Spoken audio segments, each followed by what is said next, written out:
سیرت ہے. آؤ میں تمہیں بتاؤں, ایک صحابی رسول, ایک صحابیہ, ایک خاتون پیارے آقا صلی اللہ علیہ وسلم کی خدمت میں حاضر ہوتی ہے, عرض کرتی ہے اے اللہ کے رسول, اے اللہ کے رسول, اے میرے آقا میں آپ سے نکاح کرنا چاہتی ہوں. دیکھیں نکاح کتنا آسان تھا, وہ نکاح کا پیغام دیتی ہے, میری آرزو میری تمنا یہ ہے کہ آپ کے نکاح میں میں آ جاؤں. آقا خاموش رہے, دوسری دفعہ کہا, آقا پھر خاموش رہے, تیسری دفعہ اس خاتون نے کہا آقا خاموش رہے. وہیں پر ایک دوسرے صحابی کھڑے تھے, انہوں نے عرض کیا اے اللہ کے رسول اگر آپ اجازت دیں تو میں ان سے نکاح کر لوں, اگر آپ تیار نہیں ہیں اجازت دیں تو میں اس کے لیے تیار ہوں. آقا نے فرمایا میں کیا اجازت دوں. اس خاتون کی طرف آقا مخاطب ہوئے, ان سے پوچھا یہ بتاؤ اگر یہ تیار ہے, اگر تم چاہو تو ان کے ساتھ تمہارا نکاح ہو جائے. خاتون کہنے لگی اے اللہ کے رسول میرے آقا میری آرزو تو یہ تھی, میری تمنا تو یہ تھی, میری خواہش تو یہ تھی کہ آپ کے ساتھ میرا نکاح ہو جائے, آپ کی زوجیت میں میں آ جاؤں, لیکن کوئی بات نہیں ہے اگر آپ اس کے لیے تیار نہیں ہیں, مجھے تو اپنا گھر بسانا ہے, کوئی بات نہیں ہے, میں اس سے بھی نکاح کے لیے میں تیار ہوں. چنانچہ پیارے آقا صلی اللہ علیہ وسلم نے ان سے پوچھا یہ بتاؤ تمہارے پاس دینے کے لیے کچھ ہے مہر کے طور پہ. کہا میرے پاس کچھ نہیں ہے. آقا نے فرمایا ارے کچھ تو بتاؤ, کچھ بھی نہیں تمہارے پاس. کہا نہیں اللہ کے رسول میرے پاس کچھ نہیں. کہا جاؤ تلاش کرو, ارے ایک انگوٹھی کی لوہے کی انگوٹھی ہی مل جائے. کہا اللہ کے رسول وہ بھی میرے پاس نہیں ہے. آخر میں کہا اللہ کے رسول میرے پاس ایک تہمد ہے. آقا نے فرمایا وہ تہمد ہی دے دو. کہا اللہ کے رسول پورا نہیں آدھے دوں گا. آقا نے فرمایا آدھے میں نہ تمہارا کام ہوگا نہ ان کا کام ہوگا. اچھا یہ بتاؤ تم قرآن کی سورتیں جانتے ہو, تم نے قرآن سیکھا ہے. اس نے کہا کہ ہاں چند سورتیں, سورہ حشر, سورہ ملک, سورہ طلاق, سورہ منافقون, تقریباً 10 سورتیں انہوں نے گنوائی. یہ 10 سورتیں یاد ہیں. پیارے آقا صلی اللہ علیہ وسلم اس عورت کے طرف مخاطب ہوئے. آقا نے فرمایا یہ بتاؤ تمہیں قرآن کی یہ سورتیں یاد ہیں. کہا کہ نہیں اللہ کے رسول مجھے کچھ بھی یاد نہیں. آقا نے فرمایا کیا تم اس بات کے لیے راضی ہو کہ تمہارے حق میں مہر کے طور پر قرآن کریم کی یہ سورتیں تعلیم دے دے, قرآن کریم کی یہ سورتیں بعوض مہر جو ہے ان سورتوں کے تعلیم کے بدلے میں تمہارے ساتھ اس کا نکاح ہو جائے. چنانچہ وہ عورت کھڑی ہو جاتی ہے, عرض کرتی ہے اے اللہ کے رسول مجھ سے زیادہ کون خوش نصیب ہوگی. یہ تو میرے لیے بڑی خوش نصیبی کی بات ہے کہ تعلیم قرآن میرے لیے مہر ثابت ہو جائے اور اس کے بدلے میں میرا نکاح ہو جائے. اس سے اور زیادہ خوش نصیبی کی کیا بات ہو سکتی ہے. اے میرے نوجوانوں ذرا سوچو, ذرا سوچو نکاح کتنا آسان تھا, آج ہم نے نکاح کو کتنا مشکل بنا دیا ہے.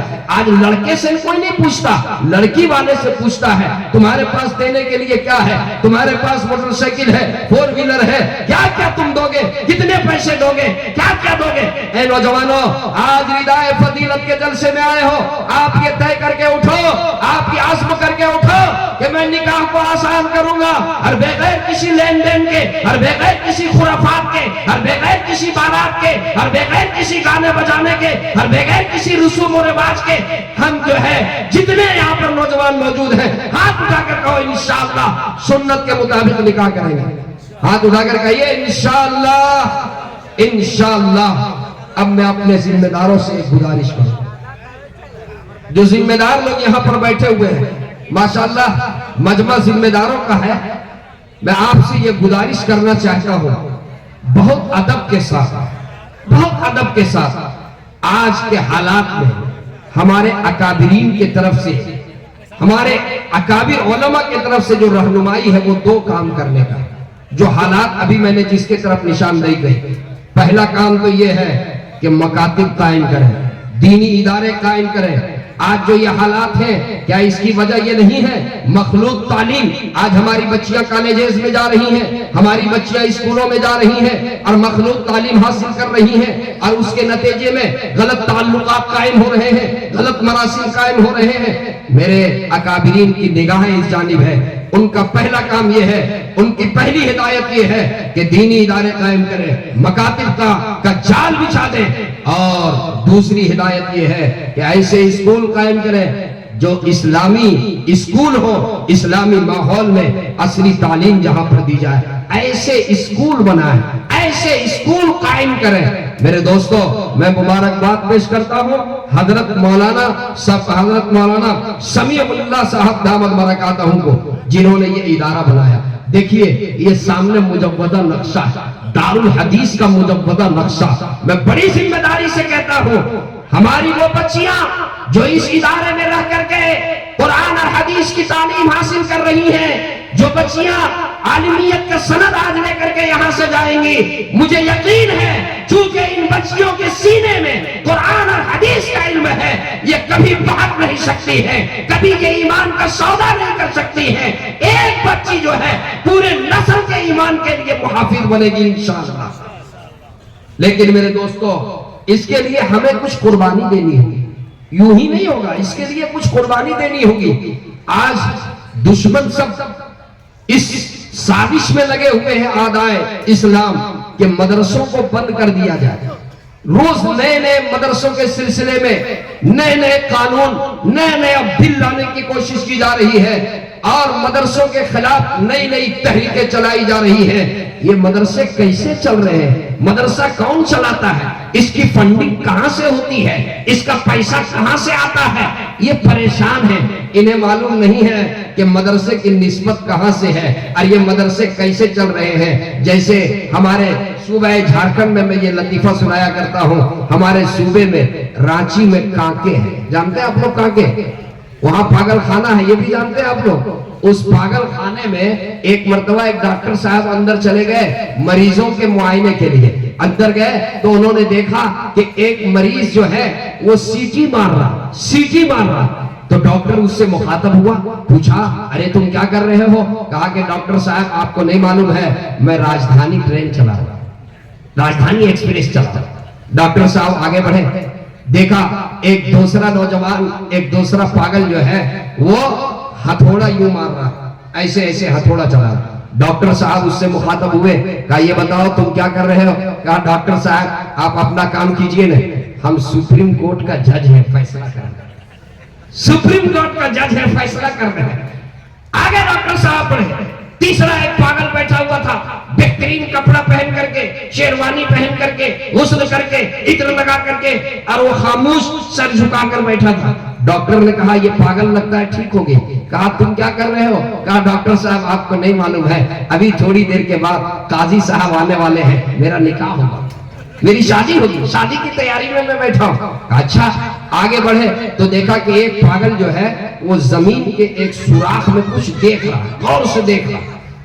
ڈاکٹر صاحب نے سوچا کہ کچھ دیکھ رہا ہوگا، اس کو کچھ نہیں پوچھا، ڈاکٹر صاحب نکل گئے۔ تھوڑی دیر کے بعد پھر کسی کام سے اندر آئے تو دیکھا کہ وہ پاگل دیکھیے رہا، تو اس کو الگ کر کے، اور ڈاکٹر صاحب کو یہ جستجو پیدا ہوا کہ تھوڑا میں بھی دیکھوں کہ آخر یہ کیا دیکھ رہا ہے۔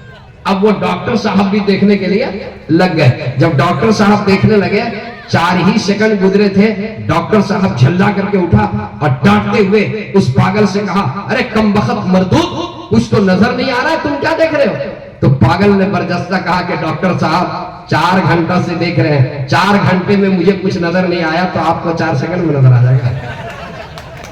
4 گھنٹے میں نظر نہیں آیا تو آپ کو 4 سیکنڈ میں نظر آ جائے گا۔ ارے مولانا غلام مصطفیٰ قاسمی سے پوچھئے یہ مدرسے کب سے چل رہے ہیں؟ حضرت الحاج مولانا عنایت کلیم مدد اللہ علی تشریف رکھتے ہیں، ابو العلماء ان سے پوچھئے اس کی نسبت کہاں سے ہے؟ یہ 1400 سال سے یہ ادارے چل رہے ہیں، صوفہ سے اس کی نسبت ہے، ہزاروں نہیں لاکھوں مدرسے ہمارے ملک میں ہیں اور پوری دنیا میں مدرسے کے جال بچھے ہوئے ہیں۔ یہ مدرسے کیسے چل رہے ہیں یہ چلانے والے کو نہیں پتا۔